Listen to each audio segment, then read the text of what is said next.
minute to go, yeah. You don't trust us not to speak wrongly before you put on there. Not normally, no.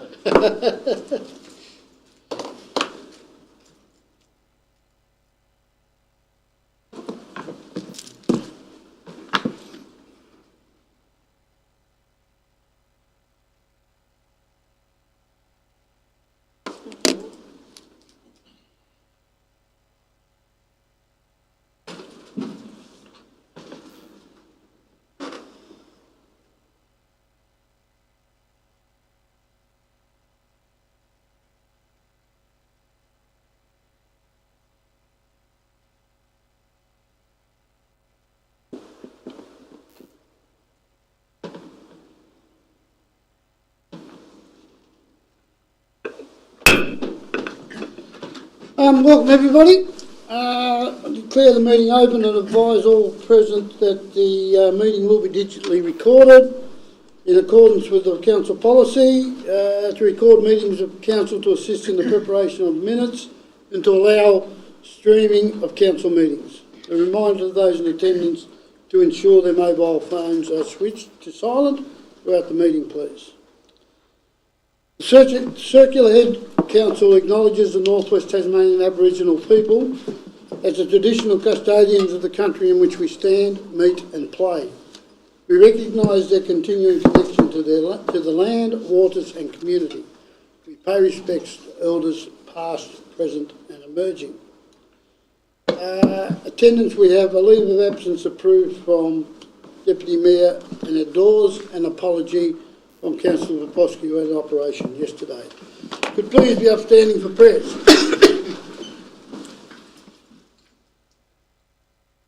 We pray to you, who are Mother, Father to us all, for wisdom and clarity in discussion and debate. We ask that your light shines in our hearts and illuminates the decisions made here tonight on behalf of the community.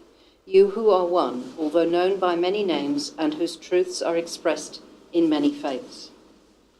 Thank you.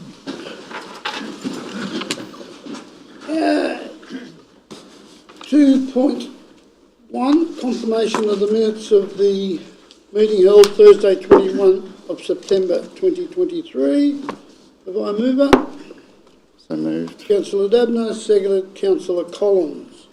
No debate? I'll put the motion. Those in favour? Aye. Against? Carried. 3.0, declaration of interest. Is there any declaration of interest from any of the councillors? Thank you. 4.1, Mayor's Communications. There's a list there. Is there any questions on any of those?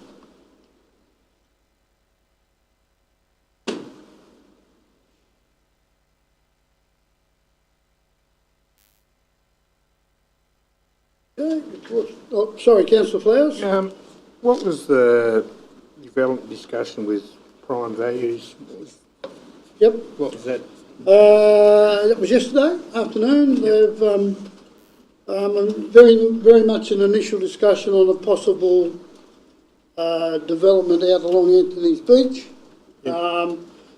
Very much aware of it was a good discussion. Aware of the probability and the need of keeping it into the values of the area. They're now, it's very much in the early stages. They will engage further with Phil and his team, and they were touching base with Chuck today as well to have everything up front and then start to look at whether something goes ahead or not. It was fairly positive, but it's obviously a very first step on a long progress. Also, when you Waratah Mayor tour, Yeah, tour down here or tour up there? Tour up there. Effectively, we meet as mayors, the group, the North West Coast mayors meet, not quite monthly, Yep. 4 to 6 weeks, and they brought in that they tend to just have a look around what they're doing and a couple of things that are happening up there. So the main purpose is the meeting of the mayors, but there was a bit of a tour around where Tulip Farm and the visitor centre, what is the one, there's a vineyard, and just had a look at some stuff like that. Yep, no, that's all, thanks.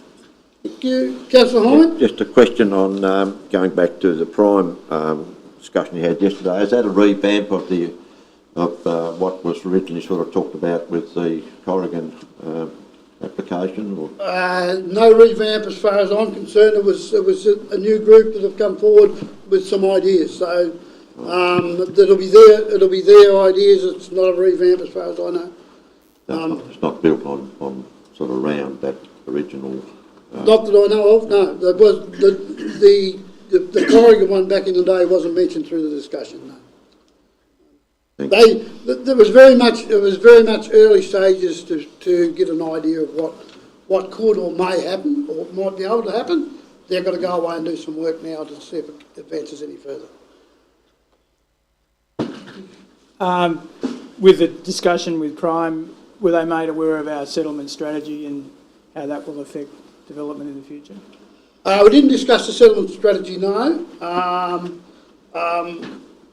There was some talk around the potential or possibility of the scenic values, etc. But there was no talk on the settlement value. This would be, they're looking at a eco-cabin type thing, not for so much setting up a village, but an eco-touristy type thing. Once again, very early stages. They believe they can work it within that, but now it's their role to do so. The positive was that they brought the conversation to the table very early, rather than halfway through and you start having debates. Thank you. Notification of workshops there. Any questions on those?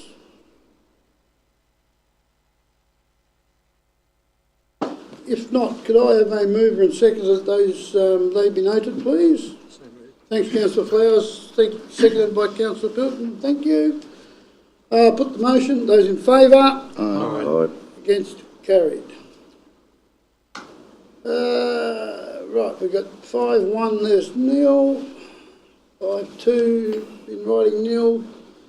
5-3, public questions without notice. The Council encourage community participation in its meetings through the opportunity for public questions and strength statements consistent with the Council's core values. Council and staff strive to ensure all people are treated with courtesy, fairness, dignity and respect. We expect our residents and ratepayers to apply similar standards in dealing with the councillors. As Mayor, it is my responsibility to maintain the orderly conduct of council meetings and determine whether a question or statement is out of order due to use of any offensive, objectionable or defamatory expressions. I ask members of the public to show proper consideration and courtesy in these comments. Tonight I intend to give everybody the opportunity to ask 2 questions or make a statement if they wish. Not everyone will, and if there's still time and someone wishes to ask another one, we may allow that. So if there's any public questions without notice, please come to the lectern and state your name and ask your question. Or statement, sorry. Yep. Yep. You're allowed a 2-minute statement or 2 questions. Craig Dwyer, I'd like to make a statement if I could. I suppose I just wanted to make a statement about the discussions of scenic values tonight, and I know that our property has been discussed at a workshop, I think, as a example of existing laws that are there. And I just wanted to make a statement to say that it was actually a very easy process going through the existing scenic laws to put our house through. There was no problems doing that at all. It was an easy process, straightforward. There was an opportunity for people in the public to make comment on that, which was welcomed by us. And I have looked at the existing proposed scenic values as a farmer and as owning land on our places to whether they would impact on us. And I've looked and we want to extend hay sheds and do things like that. And I've seen no problems with that at all with the proposed laws. And I suppose, wanted to say if anyone had any questions from you about the process we went through in getting our house through the existing scenic values, then I'm quite welcome to answer those questions. Thanks, Craig. No, but, yeah, thank you. Kerry. Thank you. I'm glad you turned Hi. Hi. My name's Kerry Houston. I just wanted to make a brief statement about the proposed scenic protection amendments. As I understand it, this has all come about from in 2021 when the statewide Tasmanian planning scheme was introduced, and community had the opportunity to put their feedback forward, and through that process it was identified that there would be a need to maybe undertake some more strategic work to look at the scenic values for the region, and at that time it wasn't the time to put all those scenic values into play. And at that time that it was identified in the report that Council put through in October 2020 as a risk that there would be a period of time where this region would be lacking in some of those scenic protections. So I would like to commend the Council on engaging Inspiring Place to do that work. They're a very well-regarded consultancy firm. They've got over two decades of experience in what they do, including in community engagement. And I think that's really important. The Land Use Planning Approvals Act 1993, one of its objectives is to ensure that the community has the opportunity to have input, and that's fantastic to see the Council doing that. So I support the proposed scenic protection amendments, and I'd just like to give you a bit of a brief background as to why.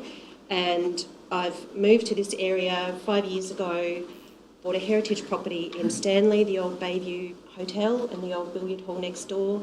They were both heritage listed and in a heritage local precinct. And so many people told us, oh my goodness, you won't be able to do anything with it. It actually wasn't a difficult process. It wasn't onerous. We had additional layers of, I guess, planning that maybe other people don't have to deal with, but we were able to work with Council and Heritage and put all those changes we wanted into place.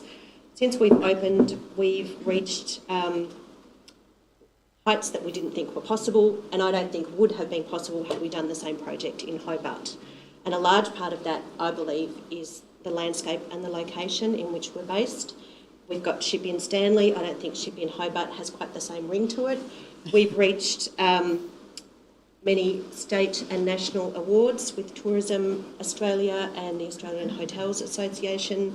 With the media that we've received nationally and internationally, we've reached over 10 million people in the readership.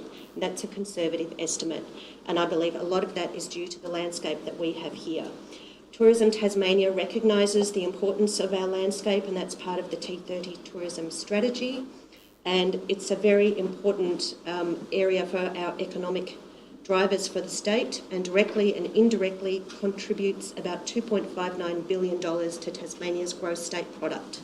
So I believe the landscape values of Circular Head are not only deserving of preservation because of the values to the community, but also the values to the tourism industry and our local economy, and I think preserving them has the opportunity to elevate that even further. And I thank you for your consideration. Thanks, Kerry. Thank you.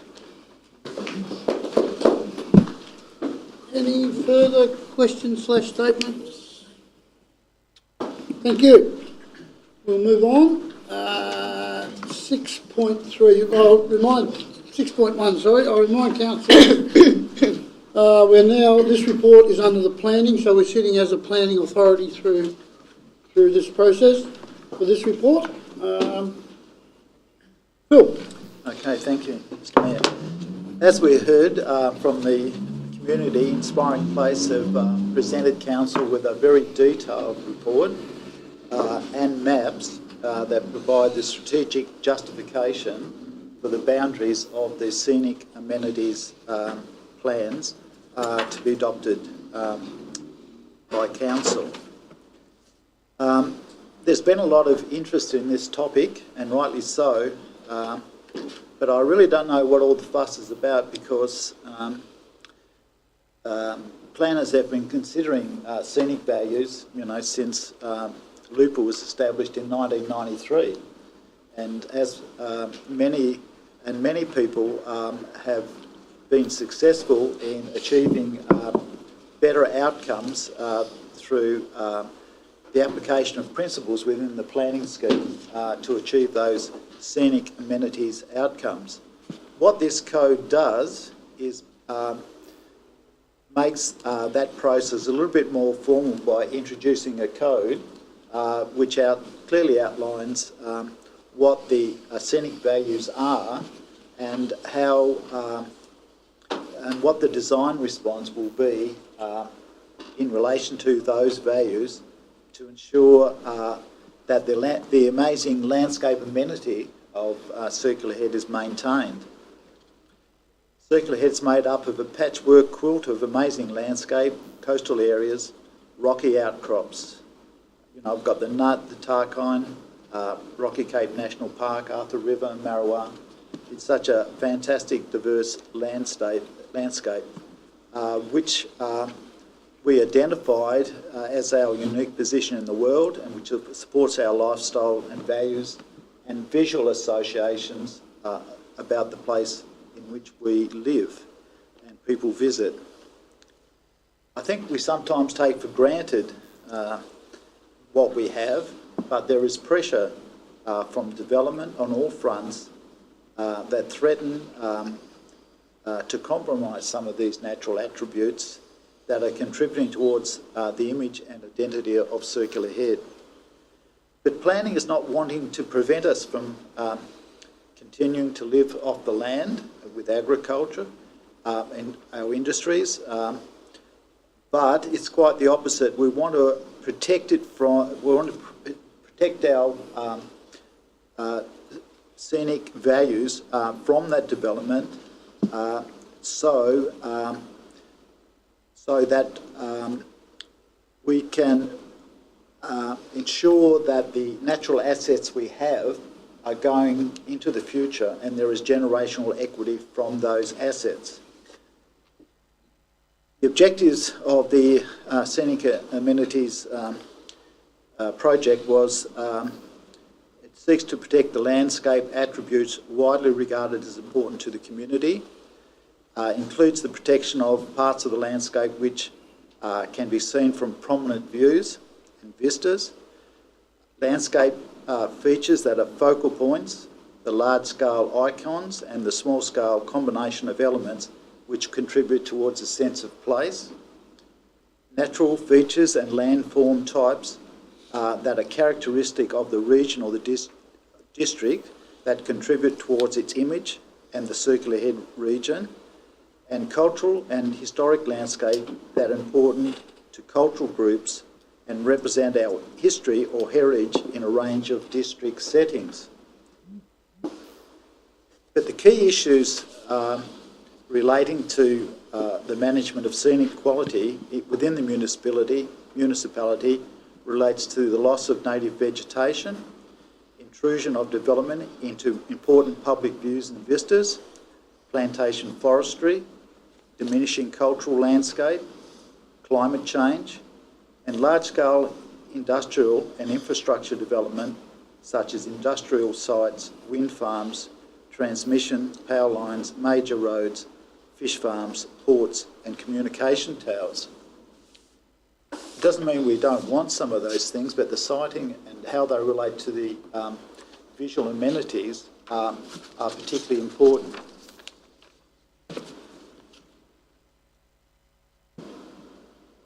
At a practical level, we want to protect those views and vistas to natural landmarks, to ensure that development doesn't intrude into the silhouette of important public views from public spaces and main roads, to recognise and protect important natural landscapes, and to ensure that development limits impact on scenic values. So if you understand LUPA, and in particular, it tries to balance this, the sustainable use of environmental assets on one hand, and to promote economic development on the other hand. So there's sort of two sides to it. Within the exemptions for the scenic amenities, these are some of the exemptions. Dams construction on agricultural uses, irrigation pipes, minor infrastructure and utilities like street lights, amenities, toilets, single telecommunications communications towers, agricultural sheds up to 200 square metres, building height less than 12 metres, landscape and vegetation management, rehabilitation, renewable energy on roof of existing buildings, wind turbines, one per lot, signage, fences and retaining walls, fuel tanks and power lines. So all of those uses are exempt. Also within the Scenic Protection Code itself, there are exemptions.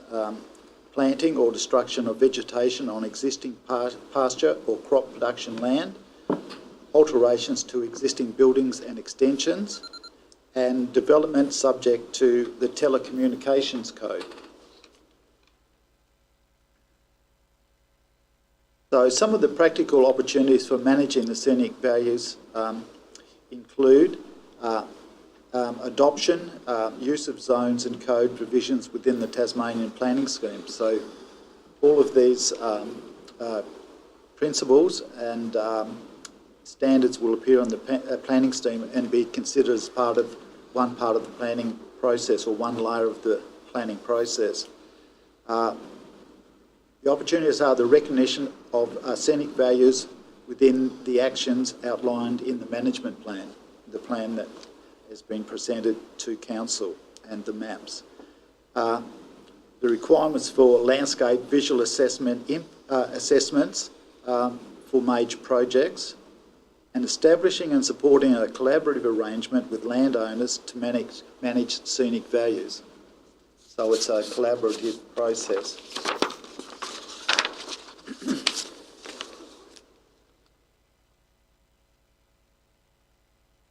And at the moment, Council has no jurisdiction in the Tasmanian planning scheme, Circular Head, to assess forestry development undertaken in accordance with the Forest Practice Code. So the key recommendations for Council in revising our planning scheme is to create a number of scenic protection areas across the municipality, and these supersede the previous zone requirements that we had previously that related to Stanley. And the three areas are to create a Stanley Peninsula Scenic Protection Area to better manage the whole landscape, given the high scenic values of the Nut, Green Hills and the coastline, including Stanley Peninsula, Perkins Bay, West Inlet, East Inlet, Black River Inlet, Black River Beach, Peggs Beach. This would replace the need for an existing Green Hills Scenic Protection Area and the Stanley Highway Scenic Road Corridor. So it would supersede those two.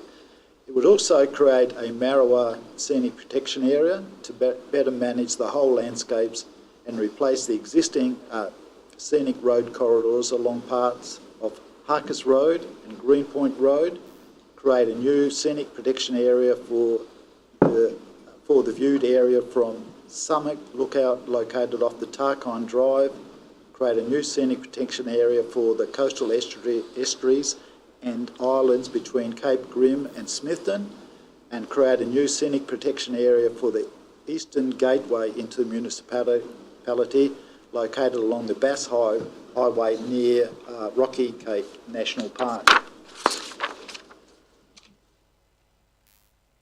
Summary, I don't see any change to the way that we're actually operating now. It's just that through this Scenic Amenities Code, we'll have a more formal process of which to assess scenic values. Certainly the area of the scenic values has increased to recognise those remarkable scenic values that we have. And I want to emphasise that there's a balance here. There's not not the idea to restrict development, but ensure that development occurs in a way which protects that scenic amenity from detriment. So with that, Thank- Mr Mayor, I Thanks, would like to Phil. start with the report. Before I ask for a mover, is there any questions to Phil on? Thanks, Councillor Highlager. Thank you, Mr Mayor. I just seek some clarification. Points 2 and 3 in the recommendation,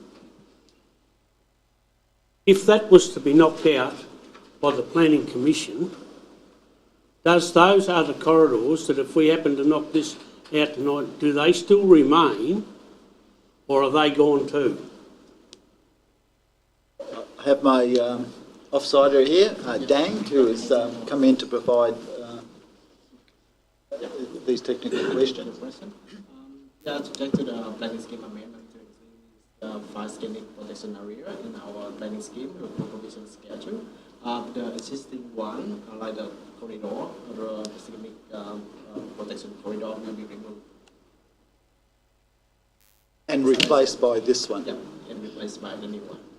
So I think your question is if the changes don't get through, do the existing zones? Yes. That's no? correct. Yeah. And they do? Okay. Yeah, They do? and they do. Yeah. Yeah. So the existing zones remain if this doesn't get through. Yep. Correct. If this it gets through here and then goes to the planning and they say no, the existing ones remain as is. No change. Okay. Thank you. Further questions? Right, could I have a mover for the report then? Thanks, Councillor Collins, seconded by Councillor Pilkington. Councillor Collins, you wish to speak? Through you, Mr Mayor. I'm totally think this is a great idea. It clears up a lot of areas where there's little bits and pieces all over the place and it compiles it all into one report. I think it's a very comprehensive report. In reading it, I think it actually allows us to still move in the way that we want to move as far as agriculture and everything like that. And I don't think it's going to have too many limitations on anything that's unnecessary. So I'm totally for it. Thank you. Councillor Collins. Councillor Pilkington, you wish to speak? Yes, I think it's an excellent idea. It was initiated by the previous council and the report is excellent. It covers a whole lot of areas that weren't covered before. We're putting a lot of effort into beautifying our towns and built assets, and we should strongly consider any change to the beauty of our coast and landscape. And this, what it really does is make sure that when a plan comes before council, it has to be considered. And there's no way to avoid considering the importance of the visual amenity, and that I think that's important that it's done. I think there'd be very few projects in agriculture that will be stopped. In fact, almost none. I'm not sure whether there's ways of getting around it if someone wanted to build a 100-metre silo, but it would be where you placed the silo that mattered, not that you built it. And with wind farms, it doesn't stop wind farms, it makes us consider that that wind farm doesn't destroy the beauty we have. So I support the recommendation strongly. Thanks, Councillor Pilkington. Other speakers? Councillor Dabner. Through you, Mr Mayor, firstly, thanks Phil and Dan for all your work on this one, an inspiring place. I think it's an excellent report. I support the recommendation, but stick with me, it's not going to sound like it at the beginning. I think it's important to note that it's quoted all the way through the report, this 80%, 85%, 82%, let's put that in perspective. That represents, well, once we get rid of the people that don't live in Circular Head, that leaves 137 people. If we take 80% of those that were supporting that, we're talking about 1.3% of the population. So those numbers might sound really huge, but we're talking around a tiny percentage of the people that live in Circular Head that actually made representation through the survey. Again, as Councillor Pilkington just mentioned, 3.3.7 of the report mentions any energy production or renewable energy production in particular. It says it'll provide a bit of a strategic direction for the positioning of wind farms in the municipality. Absolute hogwash. State significance will overrule anything with wind farms going forward. I think we all know that. It does, however, provide us the ability to make some representation on the position of those things, and that is important as well. But it's not, there seems to be a misconception that this will stop wind farm development. It will have no impact on wind farm development, but it does give us that little minute, tiny voice in the corner. I think the biggest impact on this will be less about big corporates. It'll be about mums and dads and building houses. I had some concerns about that and how that's going to impact people just wanting to do regular, normal, everyday developments within the municipality in these areas that are going to be impacted. I'm sure he doesn't mind me mentioning, I had a good talk with Craig yesterday or the day before. It's all been a bit of a blur, and frankly, he's one of the few people that can give some first-hand experience of dealing with this stuff. And I think he's probably, he's certainly decreased any concerns I had about that. And I think the thing that we absolutely need to do so that when we put this in place, if we do, that we're not seen as the roadblock council, the red tape council, that we're going to make development hard here, because we also know that over the next 20 years we're set to see up to 1,000 people go from this area. We're not looking at a population increase, we're looking at a decrease, and with the cost of everything rising, we're going to find it pretty hard to run the place with 5-6 times the cost and less ratepayers to pay for it with. So we need to actually make sure developers feel they can get things done here.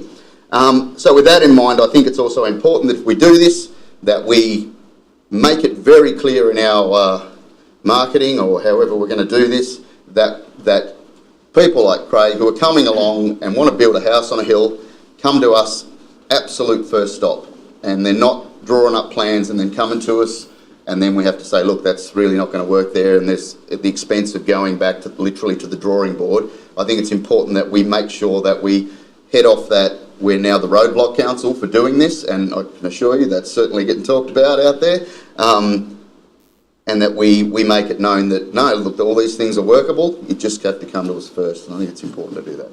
That's it from me. Thanks, Councillor Debner. Further speakers? Councillor Oldacre.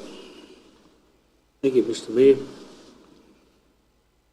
A couple of my colleagues might feel a bit disappointed, but in essence I don't know that we've got too much option not to support this. But there's some unintentional consequences, I believe, will come out of this. And Mr Loon talked about council has no jurisdiction over forestry, and nor you should, because if if plantation timber had been controlled by this council, people would have planted it and then wouldn't be able to harvest it. That's what would have happened, right? So they're the unintentional consequences of this. If it was stuck to just a couple of these areas, it wouldn't have been so hard to probably swallow. But to put the Sumac lookout in and the corridor coming in on the east, they're already protected and you can't do anything with them. It's very frustrating, this. Very frustrating. And it's got another process that it's got to go through before this is finalised. So that's the reason that I'm going to support this tonight. Thanks, Councillor Oldacre. Councillor Hine? Yes, I raised to oppose the motion because I think it's something that we've already got a layer of bureaucracy there now, and we've got protected corridors. Why do we need to expand it? We've had input to say that it's not that difficult to do development as is. The last thing we want to do is stifle development, and we've got to do everything we possibly can to encourage economic development within the area. And I see this as perhaps an obstacle that might stop future. I note that both our neighbouring councils, both Wynyard Waratah and the West Coast, are not currently involved with this, and so obviously they haven't seen it as a necessary step in the future. I just think it's an unnecessary extra layer of bureaucracy that could be laid on for our planners to have to sort of sift through and work through, and everyone that puts an application in to duplicate what we're already got to do. Thank you. Thanks, Councillor Hine. Councillor Flowers? I'd like to move an amendment to it, that we remove the eastern gateway from the area that is there, just to remove that. Sorry, Councillor, so which point? Point 4? Yep, at 4. Oh, okay, sorry. Yeah, there. So just the 4.4. 4.4. Okay, right, we have an amendment that 4.4 of the report be removed, which is up on the, no it's not. Yes it is. Eastern Cape. Up on the board there. Is there a second to that amendment? I'll second it for the purpose of the debate. Thanks, Councillor Oldacre. Councillor Flowers, you wish to speak to that? This section of land is more or less all rural. What I've been led to believe, like a grain silo, if it's above the line of the mountains or whatever, but it don't state where you're standing from. Like if you're standing below, of course it's going to be above the line. Just seems stupid to me to put all this farmland in it for what?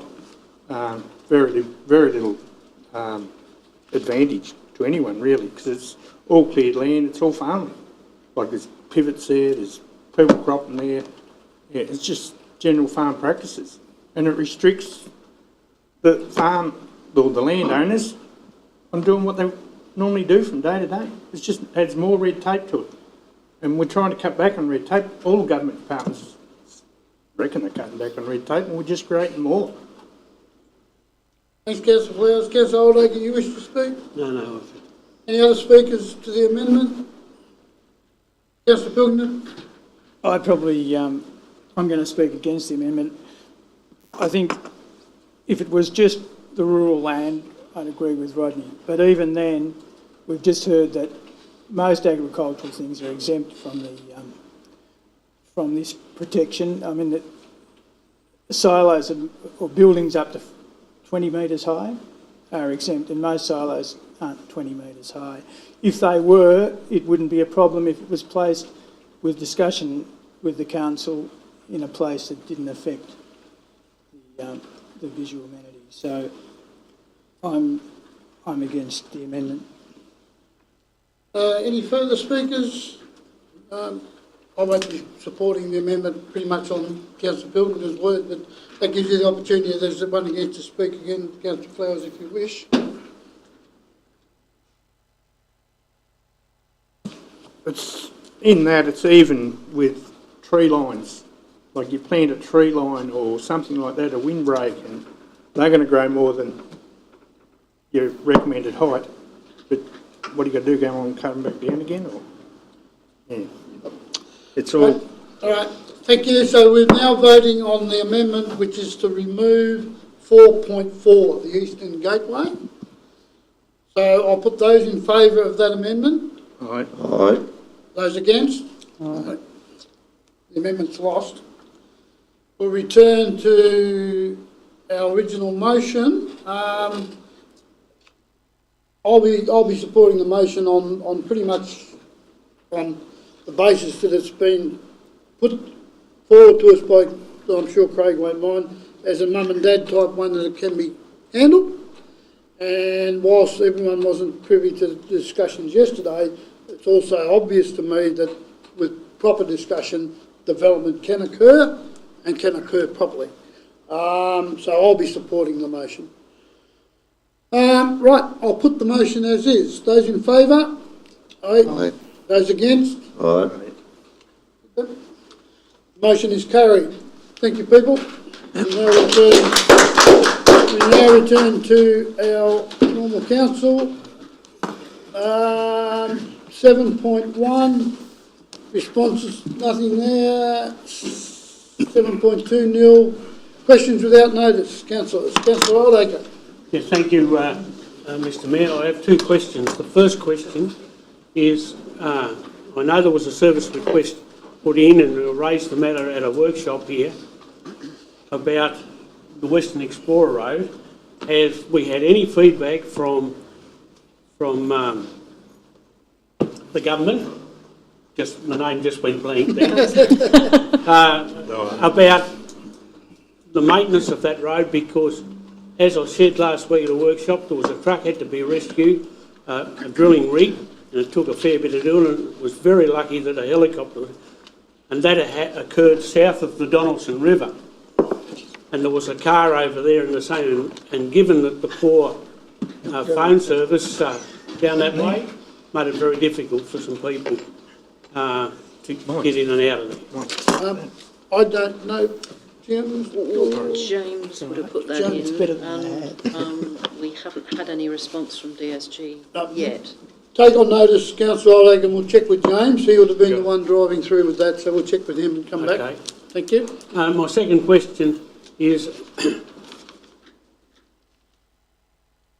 where are we at with the recreation ground? If there's some work got to be done, what can we tell the user groups whether they can use the facility, the ground?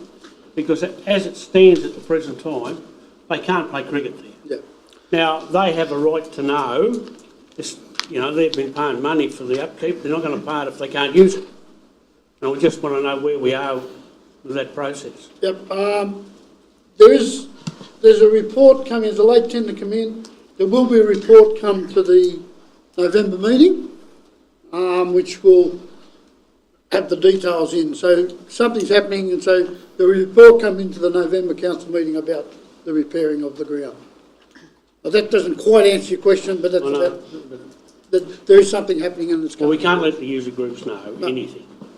We haven't got nothing we can actually tell them at this point, but it is happening. Through you, Mr Mayor, I think you might be able to tell them that we hope to be able to take a decision at the November meeting about awarding a contract for the works to be done this side of Christmas. I appreciate your answer, General Manager, but these groups, they're not worrying about whether somebody's coming to this council meeting. All they want to do is use the ground, and that's the frustration. And I went through a fair bit of that last night at a CRC meeting, but that's where we are. Yep. And I'm not trying to be... I understand. Hearing your frustration, Councillor Oleg, hearing your frustration, but it needs to come through this before we can take the step. I understand. Sorry, through you, Mr Mayor, all things being equal, it may well be possible for the works to be done before Christmas. Is that a better answer? Well, it is. Okay, thanks, Councillor Oleg. Any further questions? Yes, Councillor Flowers? Approximately 4 months ago, I asked a question to do with Monchamana Road, the last house on Monchamana Road, to do with his driveway and his yard that council had sealed over the drainage, caused a problem. I haven't heard no reports, and I've asked since then, and neither has he, and he's not getting really impressed with the whole situation. I don't know, but... Well, through you, Mr Mayor, I certainly know that the manager works went out to have a look and talk to the land. I thought he'd talked to the owner. No, I spoke to him today. Okay, well, I'll take that on notice and follow up, but certainly the manager works went out to look at the issue and agreed that something needed to be done. So I'm not sure where it's at, but I will find out for you. Thanks. Thanks. Further questions? Councillor Dabner? Thank you, Mr Mayor. Through you, less of a question, more of a statement. I just wanted to offer our thank you and congratulations to Deb Mainwaring, Jodie Saville and Amber Power for all their work on the very successful Charts Festival. They're a great thing for the community and we're all very grateful for that. Thank you. Thanks, Joe. And I think we all absolutely agree with you, Mr Dabner. There'll be no point of orders on that one. So, but thank you, and I reiterate and also add my personal one as well as the council's to that. Thank you. Very, very good. No further questions? Thank you, people. We move on. 8, notice of motions nil. 9.1. Church Street Master Plan. Phil. Right, okay. Thank you, Mr Mayor.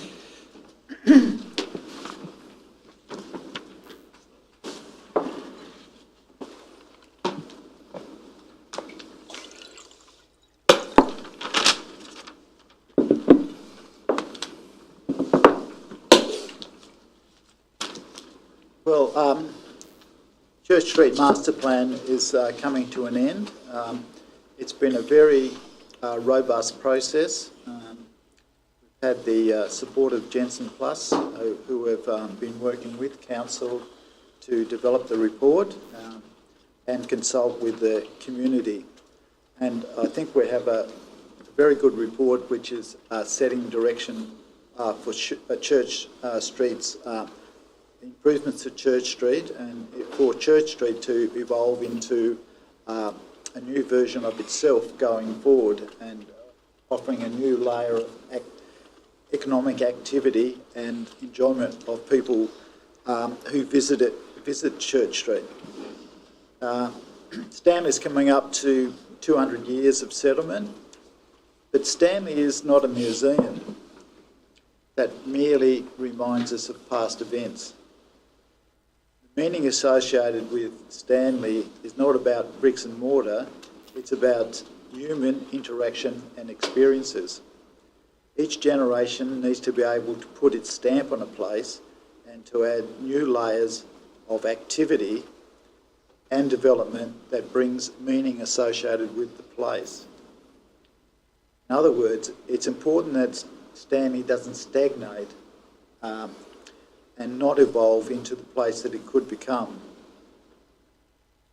It's important for each generation to be able to put their own stamp on the place and add new layers of cultural meaning. There's new building technologies, there's new building material. People want to experience place differently, and that needs to be reflected in improvements to the urban fabric to provide those opportunities. The Church Street Master Plan sets the parameters to guide future development that complements the existing heritage buildings and places and adds new layer and new opportunities that support contemporary activity and economic progress. The intent is not to upstage the heritage character, but to add opportunities for contemporary activity to sit within the context of the town. The objectives of the project was to assess the role of Church Street, a historic main street in Stanley, including opportunities to strengthen its street's role as a shopping, entertainment and visitor destination.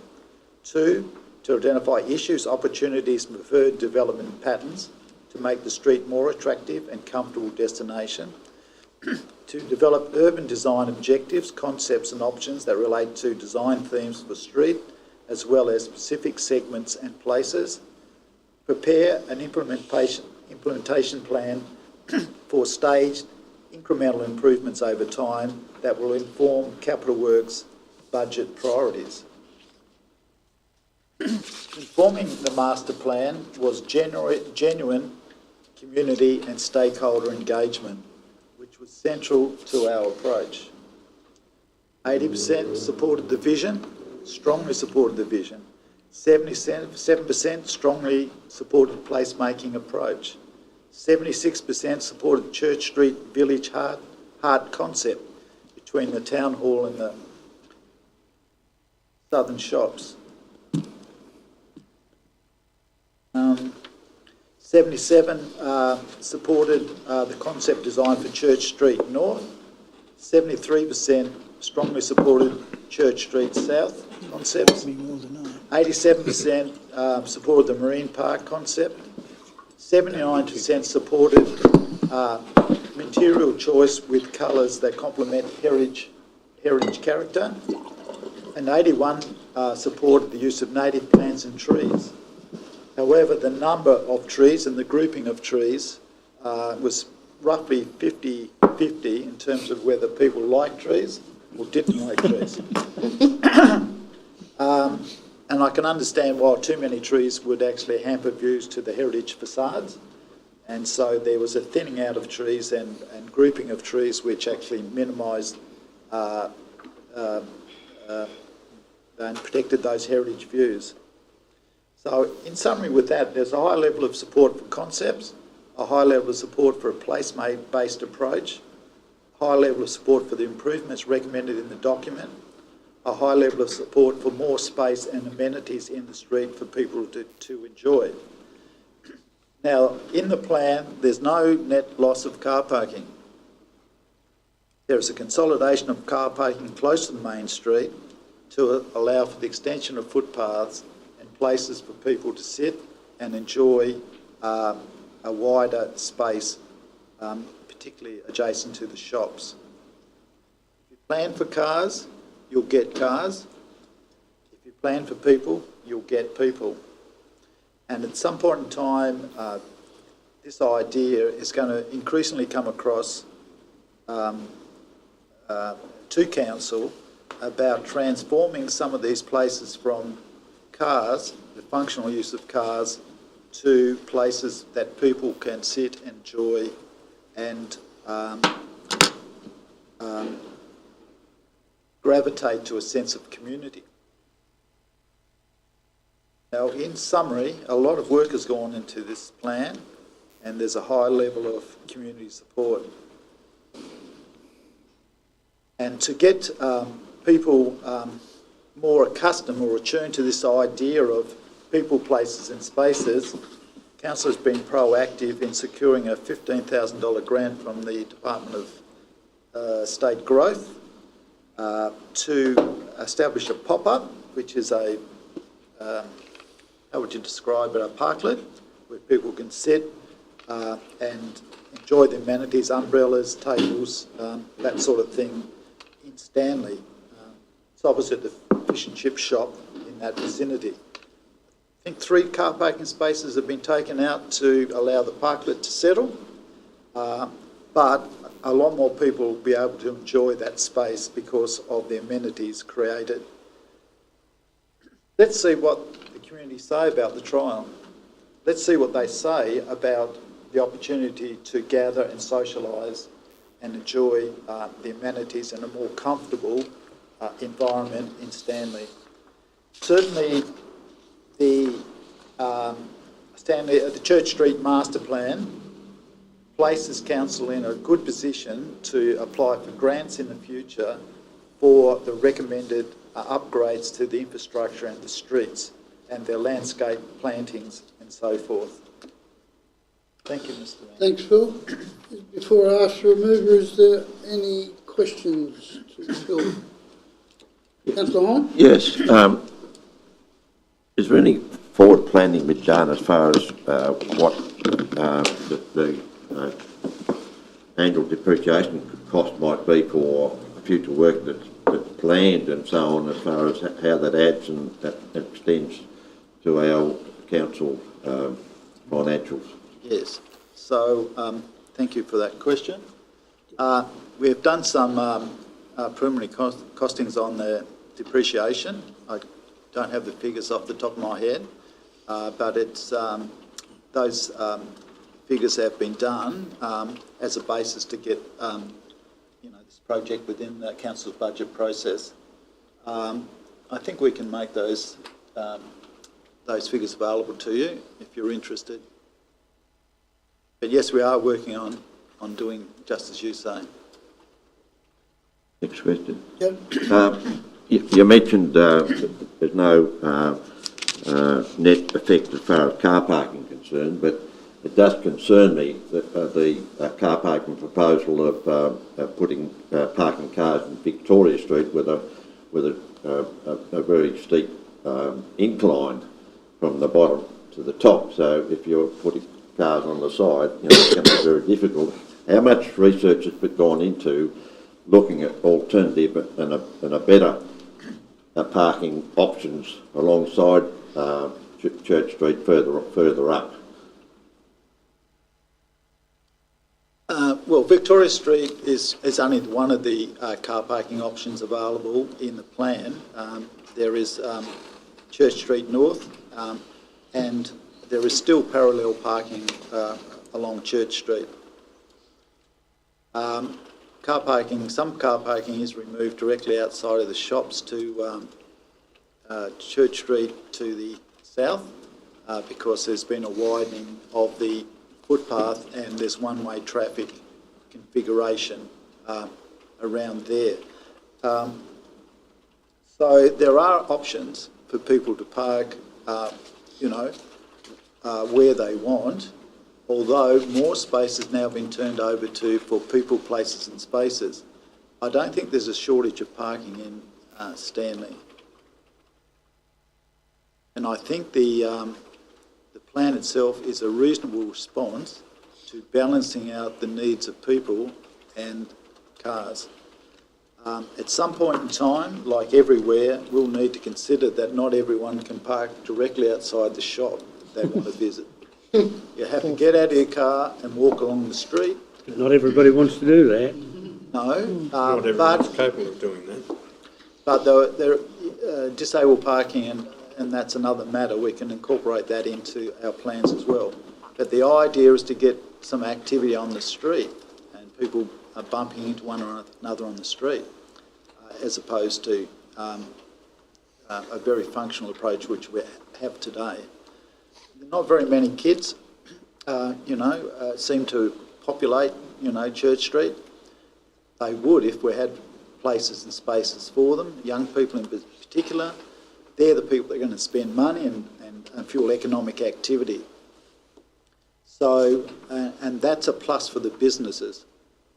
And the businesses already recognise that, and in this plan, they're fully behind it. I think it's the configuration of car parking is not a major change, in my view. Councillor Pilkington? There's no financial implications. Is that because we're getting grant money for it? And in going on to the future, is it largely going to be based on seeking grants to do the development of Stanley? There is, in this, there is some money available that was, I think it was 46,000 for Victoria Street, which has been rolled over into a plan for a wider plan for Church Street. Yes, we'll be relying on government funding. We're looking at Regional Development Australia grants at the moment, grants up to, I think they're $50 million, but Church Street's not going to cost $50 million. But as in any budgetary process, Council considers its priorities in terms of improvements to places, and it may be that part of the implementation rests with trying to get grants and securing grants. It might be joint funding arrangements, or it might be, Council's capital works program itself. So it could be any one of those scenarios, really, or a combination. Councillor Hine again? Yes, page 389, which refers to underground power and so on. Yes. What's in the pipeline there, and how's that factored in as far as looking at replacing the overhead system with an underground system? Well, yes, thank you for that question. The way the document's set up is that it's got short, medium and long-term priorities.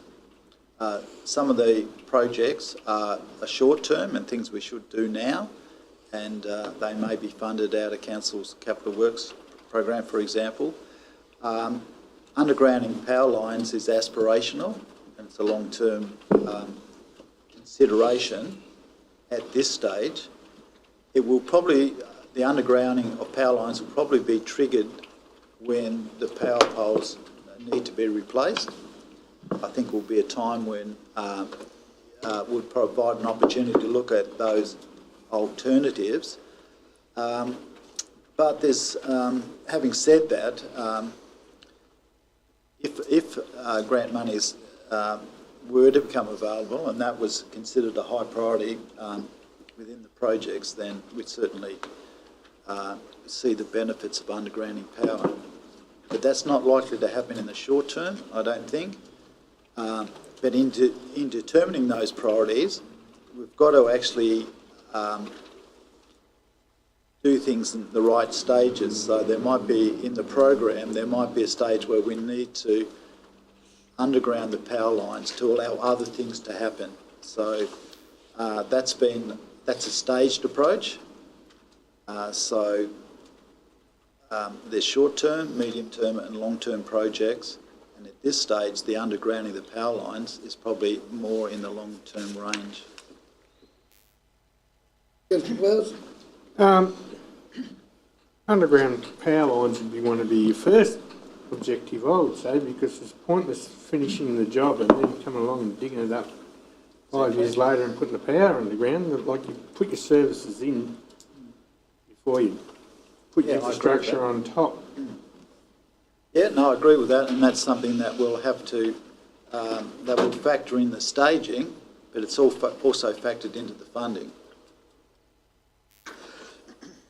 Yeah, so I'll follow up on the power one. Has an audit been done then of the expected life expectancy of the poles that's there now, so that could be taken into consideration? And a supplementary question, what research has been done into the actual species of trees that's being considered, because you are subjected to very salty sort of conditions there and different wind conditions, which are totally different than probably experienced in the Adelaide Hills, etc., etc. And so, what forward thinking as far as species of trees and so on that's being considered?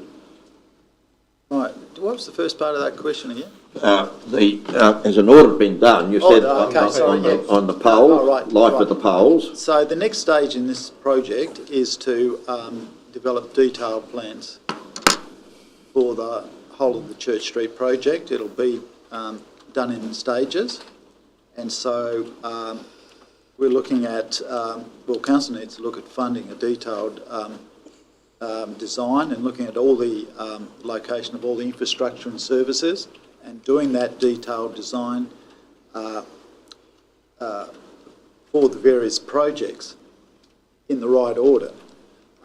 We need that to be done to be shovel ready for any grants, opportunities that come along. And I'm sort of bullish about our chances of getting some of those grants, but we have to do the groundwork, underpinning those submissions. In terms of landscape, it's a good question, because I'm thankful that Council agreed at one of our meetings to employ a landscape designer to work with Council, and Council are looking at developing a landscape policy, particularly plantings for urban areas, Stanley and Smithton. And so, yes, we do need to choose the right species, and we do need to know how those selection of plants are going to improve the image and identity of our towns and villages, to provide beautification, shade, shelter and amenity. So as part of the process of developing the more detailed plans for Stanley, we'll be considering, landscape, tree selection, plant selection, suitable for coastal areas. And in addition to that, we're also in the CBD urban design refresh. That'll be a strong consideration for us as well about those plantings, particularly trees. Bear in mind that what we're doing is adopting the plan here, and some details of how that goes about will be thrashed out as it comes around, e.g. some of the stuff will come up in order and stuff like that. So, but we've had a fair go of questions. Is anyone willing to move the report? Thanks, Councillor Collins. Seconded, Councillor Dabner. Wish to speak? Is that Councillor Collins? Keep it brief. Just on the questions that have been asked, yes, and what you're saying is like we're just adopting this, all that'll be thrashed out if we're all in favour or it passes. As far as the parking goes, I'm a resident of Stanley, and there's a lot of parking along those streets, and it's not very difficult to walk or very far to walk from that extra parking that is actually grassed areas and will handle the parking quite well, and it already is being used that way. For the people that are in the shops, they're actually parking up around the corner along near the old church and places like that, and it's quite okay, and there's plenty of room there on both sides of the road, or there's like the intersection will incorporate a lot of parking, as well as other areas. Thanks, Councillor Collins. Councillor Gordon, do you wish to speak?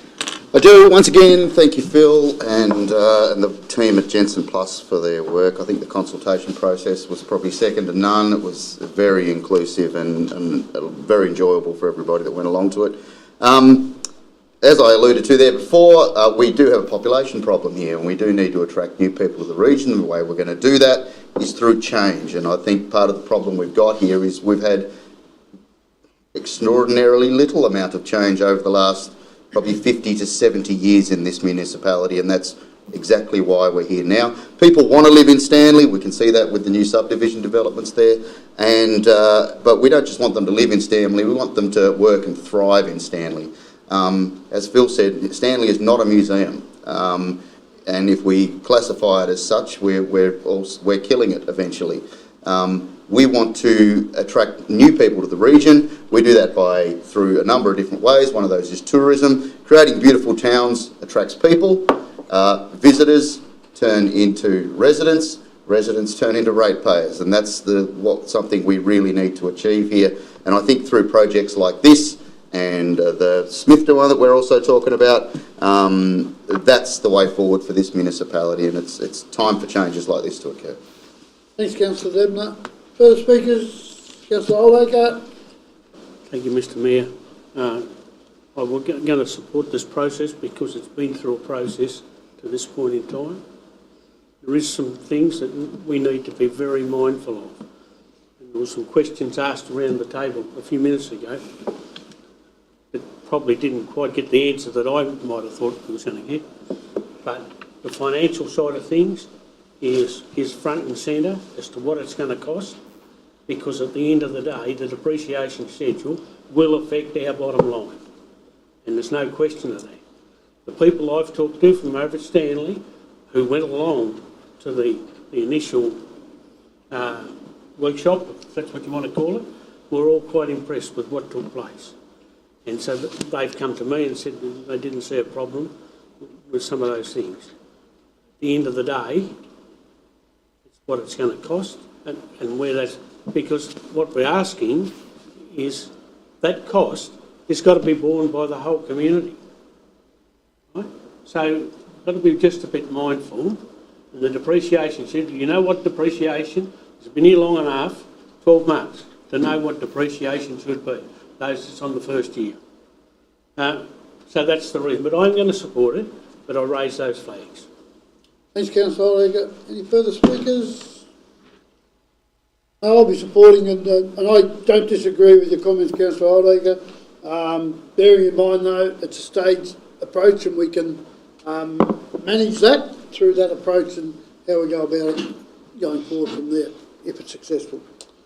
No further debate. Yeah, I'll just rise to support it as well, but follow on from Councillor Oldacre's depreciation problem, because there was a question that Steve asked that I didn't think was really answered as far as depreciation on government grants and things like that, and all that's got to be sort of factored in and so on. We've only got to look at the swirl that we've got there. That's really it's a big impost as far as the community is concerned, and we've got to be very conscious that we don't sort of duplicate and add that to a rate base that's struggling at the moment. Yeah, once again, yes, and that's where the staged approach, that can be worked out and studied and thrashed out as you go through the staged approach with it. Okay, no further debate. I'll put the motion. Those in favour? Aye. Against? Carried. Thank you, councillors.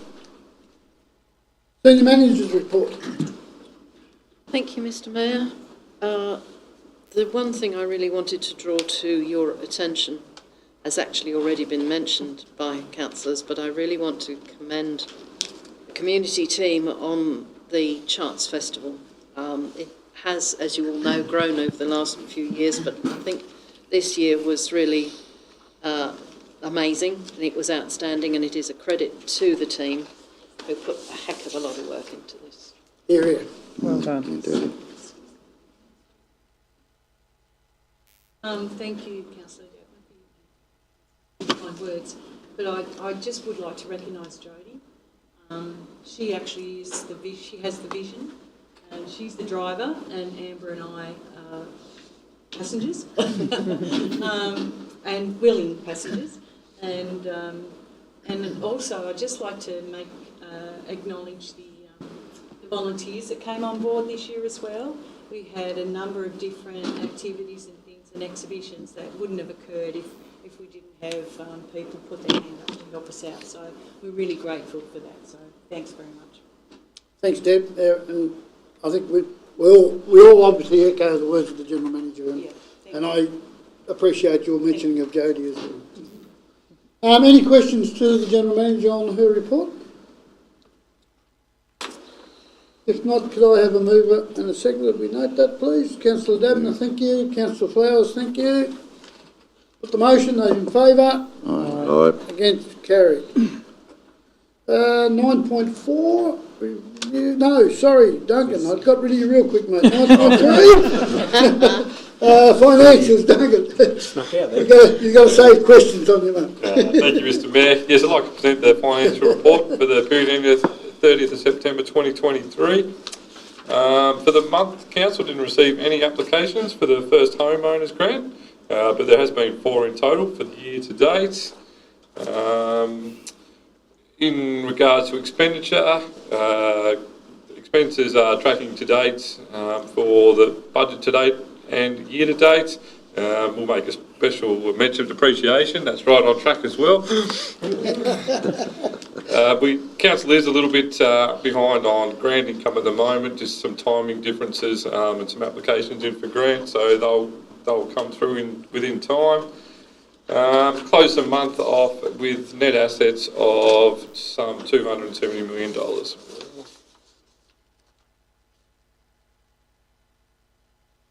Right, any questions to Duncan on the finances? If not, could I have a mover and a seconder? They be noted, please. Thanks, Councillor Oldacre, seconded by Councillor Collins. Put the motion. Those in favour? Aye. Against? Carried. Thank you. 9.4. Still Duncan. No, roll down. Yeah. So the purpose of this report is a 12-month review of the extension of the student concession at Swell facility.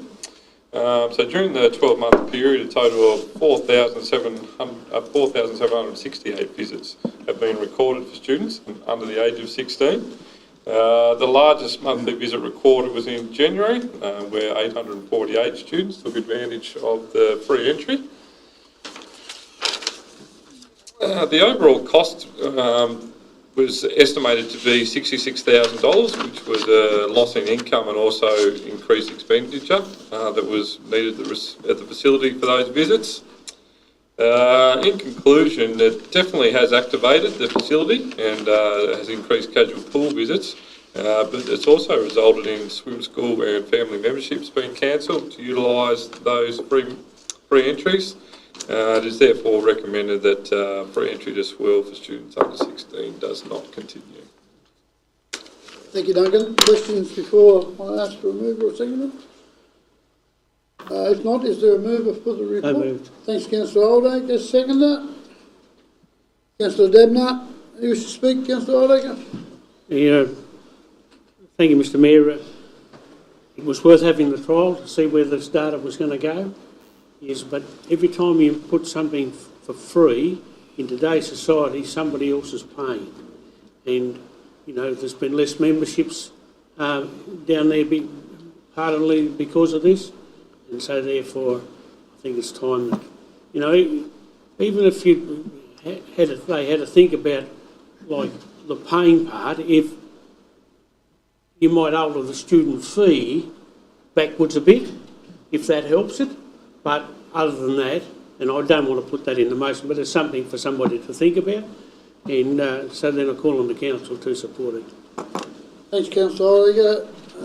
Councillor Flowers? Yeah, I was supporting the motion. I take my kids there. Yeah, we've had it for free, but I don't mind paying. They've went there and enjoyed themselves and they're keen to go back, so I'll pay my way. And so should the rest of the municipality. Thanks, councillor Flowers. Any further, councillor Collins? I'll be supporting the motion too. I just think that, given the fact that it's not a very large entry fee, the amount of pleasure and enjoyment they can get out of it, and the fact that the community has actually given us a hard time over the facility itself and the costing of it, I don't see it's a problem they should pay to get in. I'm sure they can pay to go up to the shop and get some lollies and drinks with that money, so $5 isn't much. Thank you. This was Councillor Poposky's baby, as we all know, who's not here for medical reasons. I did talk to him prior. His understanding of this. I'm a little disappointed that it's panned out the way it is, but understanding of the numbers and how they stack up. With that said, I'm sure that once he's back on deck, he'll get his head around trying to work something else out. But he's understanding, and I'll be supporting the motion as well. If there's no further comment or debate, I'll put the motion. Those in favour? Aye. Against? Carried. Thank you, councillors. Submission, TAS Fire and Emergency Services General Manager. Thank you, Mr Mayor. As discussed at the workshop, I've put together a draft submission to the consultation. We had to do this quite quickly in order to meet the close of the consultation date, which is the 5th of November, meaning it had to come to this meeting. And as per the workshop discussion, the attached submission supports option 1 and goes on to address a number of other issues of concern to council. In other words, the state should commit to fund the new service appropriately rather than relying on the levy.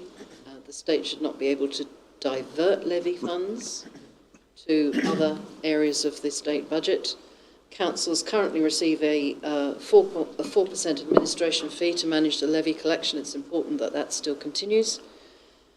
And we've sought clarity on funding of what are currently SES units, because we fund them via MOUs at the moment, and the new bill doesn't make it clear on what's going to happen, nor does it clarify asset ownership. So those are some things that we're saying you need to clarify these things. So I commend the submission. Thanks, General Manager. Any questions before? If not, have I a mover? So moved. Thanks, Councillor Oldacre. Seconded, Councillor Hine. I wish to speak, Councillor Oldacre. No, I don't. We've been through it. Councillor Hine? Yep. Yep. No one else? No, we have workshopped it, and when we come to pretty solidly, so I'll put the motion. Those in favour? Aye. Against? Carried. Thank you. 9.6. 1-0. 9.62 minutes of other bodies. We've got some minutes from the Circulated Health and Wellbeing Collective. We'll put all these into one motion. Any comments or questions?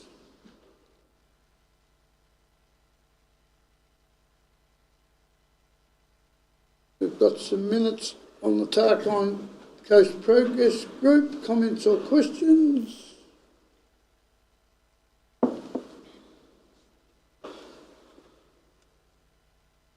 CHETIC meeting minutes, comments or questions?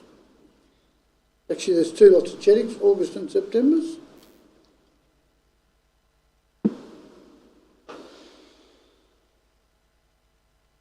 Mr Mayor, if I may, just go Certainly, back to Progress Group. I do note in their minutes where, you know, they've been running around with politicians and all those sort of things, looking for grants to do all sorts of things.